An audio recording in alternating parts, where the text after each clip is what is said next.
is Tim Staten with Tim Stating the Obvious. What is this podcast about? It's simple. You are entitled to great leadership everywhere you go, whether it's to church, whether it's to work, whether it's at your house, you are entitled to great leadership. And so in this podcast, we take leadership principles and theories and turn them into everyday relatable and usable advice. Hey, and welcome back to another episode of Tim Stating the Obvious. And in this episode, we're going to talk about, does your career affect your identity? Just going to get right into it this time and then end in this episode because I think it's really, really important. So, first of all, when you ask yourself, does your career affect, not effect, but affect your identity? We got to take a look at a lot of things in context, right? If you look at even the history of last names, we look at popular names like Smith, which is a derivative of locksmith, blacksmith, and all the jobs associated that go along with being a certain type of smith. So when people ask you, what is your name? Oh, my name is, John the locksmith. And then eventually over time, it just goes into I'm John Smith because you've built up your reputation. Everybody knows that you're a locksmith, right? Or I'm Bob the blacksmith, so everyone knows over a period of time that, hey, he's just a blacksmith. So you drop that. And even at our own jobs in current modern times, you wear a name badge, right? That tells everyone who you are. It has your name, typically your first name, but also on there is either a logo of your corporation or company that you work with, and then also the position that's associated with it. So you could be Kevin, the team leader at Chick-fil-A, or you could be Bob, the supervisor at Lowe's. Even that in itself goes into a lot of identity, because when people look at you when you're at work, you're Bob, the supervisor at Lowe's. You're not Bob the dad or Bob the husband or Bob the person. You are Bob the supervisor at Lowe's. Also, when you first meet people in social settings and you make small talk, a lot of the times people ask you, when you introduce yourself, hey, my name is Tim. Well, what do you do for a living? Well, what do you do? And then you go in and you talk about your job, because that's an easy thing to talk about, right? But all too often, that creates a sense of identity of who you are, because people don't go, hey, so who are you? And I typically ask that question, when I meet people for the first time, and I work in an organization where sometimes you don't know who everybody is. And I ask people, I'm like, well, who are you? And what is your task and purpose here? Not what do you do, but I ask, who are you as the person, and what are you supposed to be doing at work? To emphasize the point that who you are is not what you do. And we're going to get into that.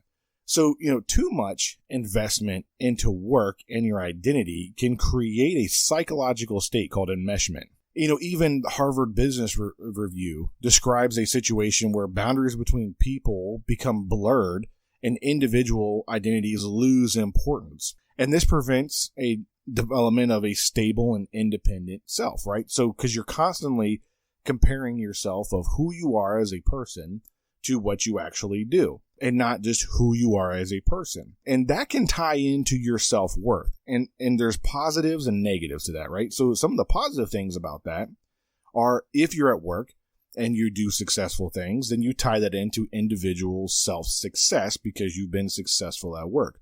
Or if you get a promotion at work, you tie that into individual self-worth because you're like, oh, somebody else values me and what I bring to the table, and I'm promoted because of this, and that way it ups my own internal value. The downside to this could be, if you have a failure at work, you could take that as a personal failure and you affect that in your personal life. If you get passed over for a promotion, then you take that as a personal attack of, they don't find value and worth in me, and they didn't promote me because they don't find value and worth in me. And that could decrease your self-worth. And this is emphasized over a period of time as you go throughout your career, whether you stay with the same company or not. If you're in the same career field and the same things start to happen to you, and all you do is identify with who you are as where you work and what you do, then that can diminish your self-worth. I'm even reminded of this with myself when, I talk to my son, and he's a senior in high school now. And I'm constantly asking them, what do you want to study? What do you want to do in life? Instead of asking, who do you want to be in life? And that's a very significant difference in the play on words, if you think about it, because words do have meaning, right? So if I ask them, what do you want to study in college? What do you want to study at a university? That's different because that doesn't necessarily mean who he is. And if I say, well, what do you want to do in life? What you do in life is not who you are in life, right? And it could be, if that's all you tie yourself into is, I'll use an example of somebody who goes to West Point, right? In high school, they have an aspiration to go to West Point.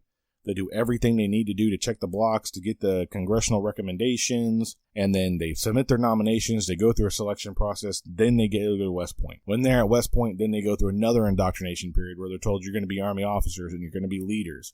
And that's what you're going to be. Not what you're going to do, but what you're going to be is an Army officer. And oh, by the way, if you're going to be an Army officer, this is what you must act like. This is what you must look like. This is the mold you must fit. And oftentimes what you must be and do become the same. And that diminishes your own individual self-worth and your own individual self-identity. Because outside of that, once you graduate from that university and college, then they go on active duty. And then they do that career of military life. But along the way, they meet a significant other. They have relationships. They develop friendships. They develop who they are as a person as they grow and develop.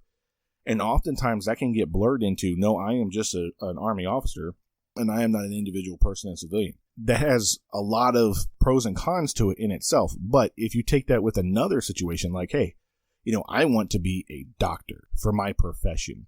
So you spend a lot of time in school and studying and dedicating and trying to be the top of your class so that way you can get into medical school, and then you get into medical school and you study and you learn and you hit the books and you devote all your time and effort and energy into studying and becoming the best that you can because people's lives depend on it. It's important. Personal relationships fall by the way because it's all about career-oriented goals at that point because you only have a certain amount of time and you've got a lot of time to get that crunched down into, and you've got to focus on it and you've got to dedicate that time to it. But then once you achieve that doctor status, then you go on to do your residencies, which is most of the time working at work, and you develop relationships with people at work. But then people call you doctor, right? People call you your position and title. They don't necessarily call you by your name. They call you by your position, and they treat you like your position. And if you spend 70 to 90 hours a week, even 120 hours a week at your profession, that leaves very little time for individual personal identity and growth. What do you do outside of that? Who are you as a person outside of that? Many of them are moms and dads, they're partners in relationships with a significant other. And so, how you compartmentalize each and every one of those roles is very, very important because if you're a doctor and you're at work, let's say you have a bad day. Let's say, you lose a patient and you've done everything you can, everything in your power to save a person, and it just doesn't work out, and it's that person's time to move on. You could take that as a personal failure because you weren't smart enough. You didn't notice something. You didn't do something. You can come up with a whole bunch of reasons on why you failed, and you internalize that as a personal thing because that's what you spend most of your time doing. Instead of compartmentalizing that and going, you know what? This was a work failure. I'm not going to take that home with me. And how many times have we taken work professional failures, not compartmentalized them, and brought them home, and now they affect our home lives? And it's a very important topic, I think, to think about and self-reflect on as leaders as we think about who we are as a person. And I've come to a point in my career where I really start to reflect on who am I as a person, not just like what do I do and what is my career, my profession, because that's going to happen. But who am I as a person? What morals and values are important to me? And I know those things, but do I really focus on those things outside of the workplace? Or do I take those work failures and then I take them home, be like, oh man, I'm a horrible person because of these things. And oftentimes I did. There's times where I failed at something at work and things didn't go right and it affected me personally because I thought it was a personal thing instead of a professional thing. All too often, we all find ourselves in a sense of enmeshment. So let's take a look at a couple things that we can do to help prevent enmeshment and we can compartmentalize certain things of our lives to give us more well-rounded self-worth, right? So we all fulfill specific roles at specific times of the day in our life. So when I wake up in the morning, I fulfill the roles of husband and dad. And so I focus on, making sure the kids are ready for school, helping my spouse out in the morning, and making sure that, she's got what she needs to be successful for the day. And then I transition into the role of work, and I go off to work and I do all the work things that I need to do. And then it's a significant portion of my day. It's either 8 to 12 hours depending on the day. And then I come home, and then I have to compartmentalize that and leave that at work, and then, do what I need to do at the house and fulfill the roles of husband and father. And all too often, those can get blurred where you don't leave the stuff at work. So I would say the first thing that you can do to help, prevent enmeshment is compartmentalize. The second thing that you can do is, one, take a good hard look and say, who do I want to be? Not, am I doing what I want to do, but am I being the person I need to be? Because if you focus on being and who you are, and are you serving your core values, and are you serving personal interests, and making sure that you choose a career field that are in line with your values and interest, then you're going to be much more productive at work, and you're going to be much more happier at work, and you're going to have a much better work-life balance because there's not a conflict of values and interest. If you choose something that's externally motivated, like you become a doctor because your parents want you to become a doctor, not because you want to, but because you want to make them happy, and if they're happy with you, then you're happy. That's external motivation. You need to look at your own internal motivation. What do I need to do to be happy, and what do I need to be happy? And if I'm doing those things, if I don't have external evaluation of that and praise of that, then it doesn't matter to me because I'm in line with doing what I'm happy with. And oftentimes we take a look at external sources of validation for our own internal growth. And we choose careers based off of external expectations, right? If you think about it, back in the day, jobs were generational. I was a locksmith because my dad was a locksmith and his grandfather was a locksmith. Or I served in the military because my dad served in the military and his grandfather served in the military. And that's what I'm familiar with, and that's what I'm expected to do. Or I was a farmer because, I'm going to inherit this farm from my dad and his granddad, and it stayed in the family, and that's what I'm going to be. I'm going to be a farmer. Since the invention of technology, we don't have to fall into those roles anymore. We don't have to follow those generational lines of jobs. And oftentimes, we feel a lot of pressure from people to say, hey, you need to do these jobs because that's what we think you're going to be good at, versus you looking at your core values and your core interest and going, you know what, this is what's important to me. Let me look at the career fields that support that. So that way I don't end up with enmeshment, where I don't look at, my self-worth is based on external values and evaluation. And lastly, if you're looking for a sense of meaning and purpose, you can find that outside your career and your job. Yes, your career and your job will give you a sense of meaning and purpose in life, especially if it takes up a majority of the day and you love what you do, and there's nothing wrong with that. But you also need to make sure that you are a complete person outside of work. If COVID taught us anything, is that at any moment, you could potentially stop doing what you love to do because of an external source that prevents you from going in to do that. And then what happens to you as a person, it is you lose that sense of purpose and meaning because that's all you focused on. And that was the one thing that gave you meaning in life. So I would suggest that the last thing that you need to do is go ahead and find some other means of meaning and purpose in life outside of your job.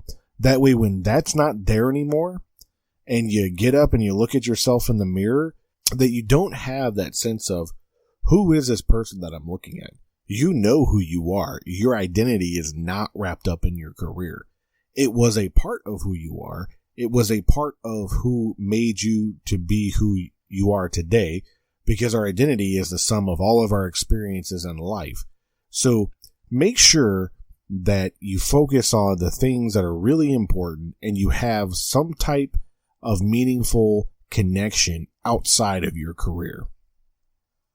And I want to thank you for listening to today's episode of Tim Stating the Obvious, where we talked about how your career can affect your identity. But before we end, I would like to ask if you could please subscribe, comment, and share this podcast with one or two other people that you think might like this. And provide some feedback and help generate discussion on this subject. Did you find yourself falling into this same pitfall and this trap where your career made up your identity?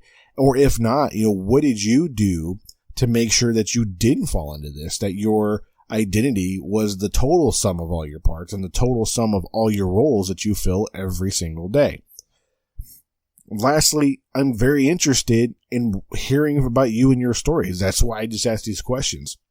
It's not to generate, comment logs or anything else. I'm legitimately interested in what your stories are, what you have to say, so that we can share it with other people so we can learn from each other to grow and develop. That's what this show is about, turning everyday principles of leadership into actionable items that you can use and implement into your leadership styles and your everyday life, whether you're at your house or at work. I really hope that you enjoyed this episode and come back for another one. I'm Tim Staten, stating the obvious.